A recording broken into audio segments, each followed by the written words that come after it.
Dear students, yesterday we have discussed capacitive reactance. So, and we have concluded that greater the capacitance, smaller the capacitive reactance, since X is equal to 1 upon omega C. Okay. So now the graphical representation of voltage and current, since by the formula you know that the voltage and current are out of phase by pi by 2. Current is ahead of voltage by pi by 2. Okay. And average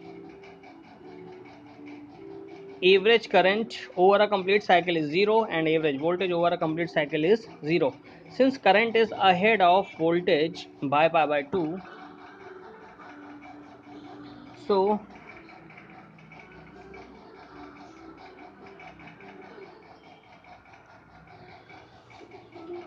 the I will start some early.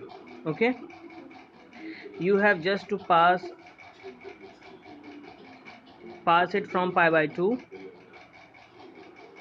Okay जैसे आपको क्या करना है, पहले तो आप we आप ऐसे ही ड्रॉ कर दो, उसके बाद आई को जो है पाई बाई 2 से उसको ऊपर की तरफ ऐसे इंक्रीज कर दो, फिर ये आपका आई आपका ड्रॉ हो जाएगा। ठीक है, आपको पाई बाई 2 अहेड करना है, तो देखो 0 पे वी 0 है लेकिन आई की सर्टेन एक वैल्यू है। ठीक है, तो इसी से आप समझ जाओ जो करंट है वो अहेड है पाई बाई 2। ठीक है, हम बात करते हैं power associated with capacitor. So V equal to V M sine omega T, I equal to I M sine omega T plus pi by 2। और instantaneous power formula is P equal to V I. So put the value of V and I. So P is equal to Vm Im sin omega t into sin omega t plus pi by 2. So average power P is equal to 1 upon t 0 to t p dt. Okay, average power P is equal to 1 upon t integral 0 to t p dt. So now putting the value of P, so P is equal to 1 upon t integral 0 to t Vm Im sin omega t into sin omega t plus pi by 2. Since sin omega t plus pi by 2 is equal to cos omega t, so and now multiply by 2 on numerator and denominator. So it will be P is equal to Vm Im upon t 0 to t 2 sin omega t cos omega t dt upon 2. Okay, so it will be sin 2 omega t, and now its integration will be minus cos 2 omega t upon 2 omega. So 2 omega will be taking outside, so the and applying the limits. So P is equal to Vm Im upon 2t into 2 omega, and the answer is minus cos 2 omega capital T plus cos 0. Okay, so now putting the value of omega is equal to 2 pi upon t, so t will be cancelled, the remain is cos 4 pi. Since cos 4 pi is equal to cos 0 will be 1, and there is a minus sign, so minus 1 plus 1 is equal to 0. So P C is equal to 0, it means power associated with capacitor will be 0. So average power supplied to an capacitor over a complete cycle is 0. Current voltage representation for a capacitor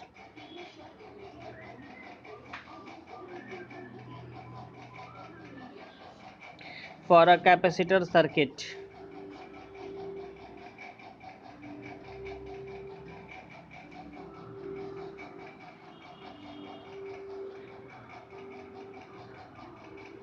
Okay, for a capacitor circuit, so here is a phasor diagram and other one is the graphical representation.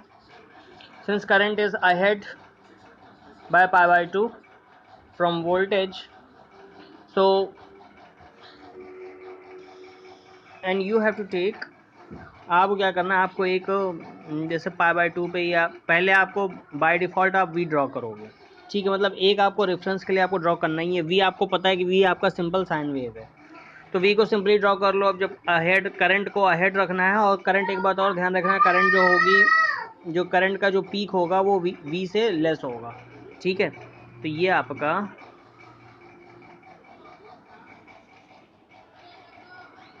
जो current होगी, current आपकी कुछ इस तरीके होगी।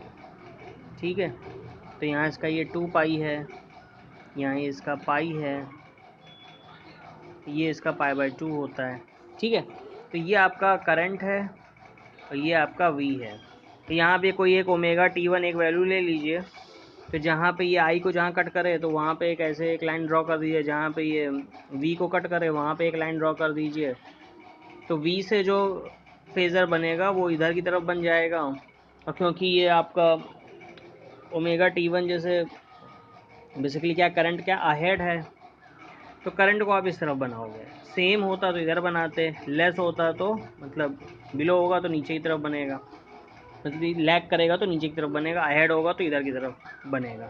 ठीक है, तो ये आपका आई वेक्टर हो गया, ये आपका वी वेक्टर हो गया। तो आई हो गया आपका I M sine omega T plus pi, और वी जो हो गया इसका मैग्नीट्यूड ये V M sine omega T है। ठीक है, तो current is ahead by pi from voltage. ठीक है, अब बात करते हैं series LCR circuit. What is series LCR circuit? A circuit which has inductor of inductance capital L, resistance of resistance R, capacitor of capacitance C are connected in a series is termed as series LCR circuit. Means ऐसा circuit जिसमें कि 3 component होंगे, L होगा, L means inductor, capacitor और register, तीनों के तीनों series में कनेक्टेड होंगे, ऐसे सर्किट को सीरीज LCR सर्किट बोलेंगे। ठीक है, तो ये आपका सीरीज LCR सर्किट है। इसमें देखो LCR तीनों कंपोनेंट लगे हुए हैं। जो सप्लाई वोल्टेज है V equal to VM sine omega T है। ठीक है, तो net EMF of the circuit क्या होगा? एक तो आपका ये जो सप्लाई वोल्टेज है, सोर्स वोल्टेज, ठीक है, E जो है आपका सोर्स वोल्टेज वो, प्लस इंडक्टर पे क्या होगा? इंडक्टर पे एक सेल्फ इंड्यूस्ड EMF जनरेट होगा। ठीक है, देखो रेजिस्टेंस पे कोई EMF जनरेट होगा नहीं, रजिस्टर पे सिर्फ लॉस होगा। जो कैपेसिटर है वो एनर्जी उतनी ही एनर्जी स्टोर कर लेगा, लेकिन जो इंडक्टर होगा, इंडक्टर पे आपका सेल्फ इंड्यूस्ड EMF जनरेट होगा। तो टोटल EMF कितना हो जाएगा? तो ये net EMF of the circuit will be source voltage plus self induced EMF। Okay, so now applying KVL, ये हो जाएगा टोटल EMF कितना है? V plus E। V basically क्या है? जो आपका सप्लाई वोल्टेज है, और जो E क्या है? वो सेल्फ इंड्यूस्ड EMF है। इक्वल टू क्या हो जाएगा? IR plus Q/C। ठीक है, क्योंकि R के क्रॉस जो वोल्टेज होगा IR होगा, V इक्वल टू IR, और C के क्रॉस जो वोल्टेज होगा V इक्वल टू Q/C। ठीक है, तो सब कुछ वोल्टेज के ही फॉर्म में है। और V की वैल्यू आप पुट करोगे VM sine omega T, E की जगह लिखोगे -LdI/dt equal to IR plus Q/C। अब यहाँ से ये VM sine omega T equal to हो जाएगा IR plus Q/C plus LdI/dt, और you know I equal to dQ/dt।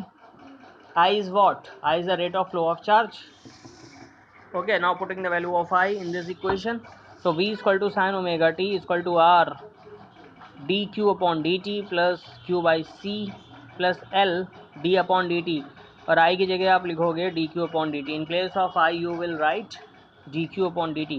So now the equation will be Vm sin omega t is equal to R dq by dt plus Q/C plus L d square q upon dt square. So now rearranging the equation, L d square q upon dt square plus R dq upon dt plus Q/C is equal to Vm sin omega t. Okay, it is equation number 1.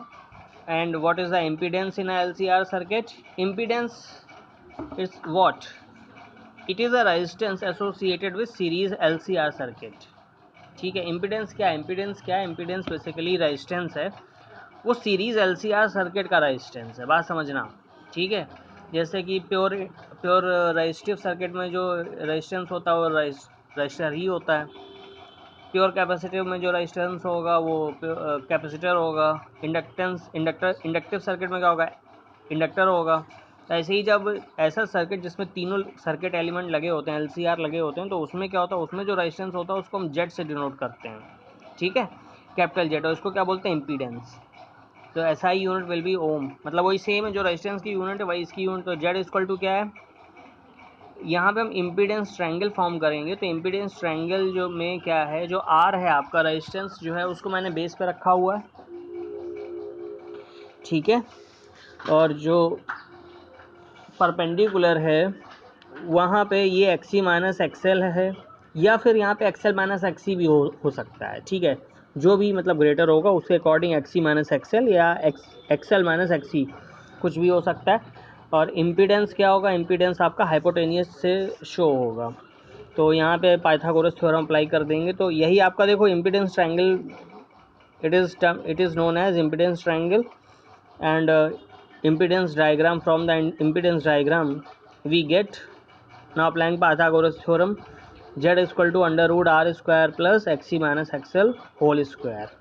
Okay, suppose the angle between r and z is phi, then tan phi is equal to xc minus xl upon r. Okay, thank you.